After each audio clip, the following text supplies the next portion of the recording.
We've known for a while that Charles Leclerc is one of the best drivers in Formula One. 25 pole positions, 36 podiums, 6 wins, and 9 fastest laps.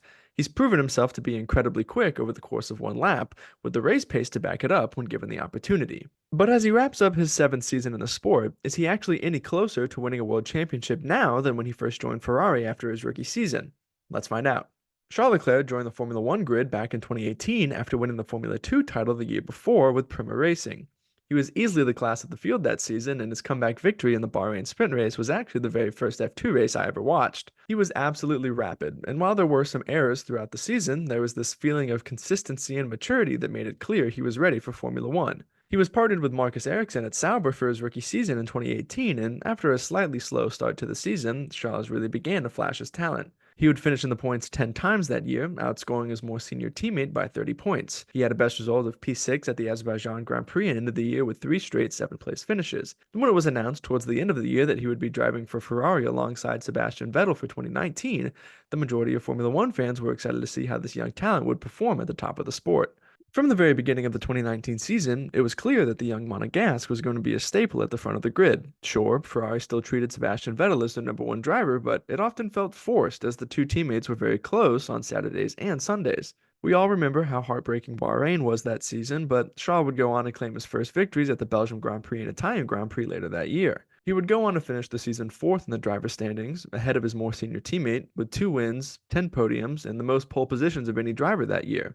2020 was a difficult year for Ferrari as a whole, to say the least. It was clear the team lacked pace, but even so, Charles soundly outperformed Sebastian Vettel all season long and would secure 2 podiums across the course of the year. 2021 was only slightly better for the Scuderia as they once again were adrift from the front of the pack. Charles was robbed of another victory due to an engine issue at the British Grand Prix, but would come home second for his only podium of the year. 2021 would also be the only time in his career that he would finish behind his teammate in the driver's standings, as he would end the season in 7th behind Carlos Sainz. 2022 brought along a new set of regulations, and with it, a change of fortune for Charles and Ferrari. After fighting with Max Verstappen for the early portion of the season, costly mistakes, strategy errors, and a dwindling Ferrari pace ruined any chances Charles had of sustaining a title challenge.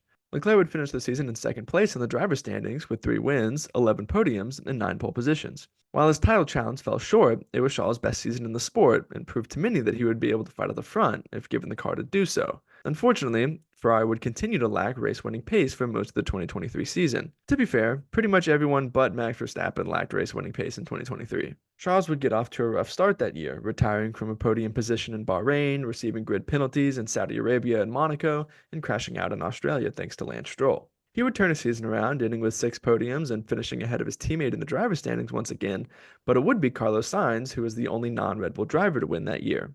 This year, we've seen a mixed bag of mostly positive things from Charles Leclerc. He started the year off extremely consistent, with Ferrari appearing to be the second fastest team on the grid. Charles would even break the famous Monaco curse, finally winning his home Grand Prix from pole position in what might have been one of my favorite races of the year. However, that would be the high point of the season for Charles and Ferrari, as some misguided upgrades have seen Ferrari slip from the front of the field, coinciding with a dip in form from Charles. Ferrari seemed to have rectified those issues heading into the summer break, and Charles' pace seems to have picked up as well, securing a P3 at the Belgium Grand Prix, his first podium since Monaco. Ferrari still seems to be lacking pace when compared to Red Bull, McLaren, and even Mercedes, but with how things are flip-flopping each and every weekend, they're certainly still in a close fight for the Constructors' Championship. Charles sits P3 in the driver's standings at the time of recording, and is looking to be on his way to another successful season, but also another season without a true title challenge. Yes, some of the issues have been Ferrari's fault. A lot of the issues have been Ferrari's fault. It is Ferrari after all. But leaving Monaco this year, it felt like Charles might be the driver who could challenge Max for the title. Now he sits 100 points out of the championship lead and looks to be soon overtaken by McLaren's Oscar Piastri in the standings. That's now 6 seasons with Ferrari, and none of them have resulted in a true title challenge. Should that be cause for concern? I don't think so. For the majority of those years, Ferrari simply haven't provided Charles with the quality of car needed to win a world championship. Sure, they were fast for the first half of 2022, but if you look back on that season now, it's clear that they never really had the true fastest package over Red Bull. Whether we like it or not, so much of a driver's success in Formula One comes down to the car they are driving and the team they're driving for. Unfortunately for Charles, he's yet to be given a car that would allow him to compete for a championship on a consistent basis. If he was given a car that was actually good enough to compete for the title, would Charles Leclerc be able to win a world championship? I think yes, absolutely he would. A lot of people laugh at Charles' pole to win ratio, and yes, if you look at that stat on paper, it's pretty terrible. But I think that stat is more positive than most people think. For nearly all of his pole positions, Charles has been dragging an underperforming Ferrari up the grid to where it doesn't belong. He never really had a chance to win most of those races and shouldn't have been in contention for pole, and yet somehow he consistently manages to outperform his car on a Saturday.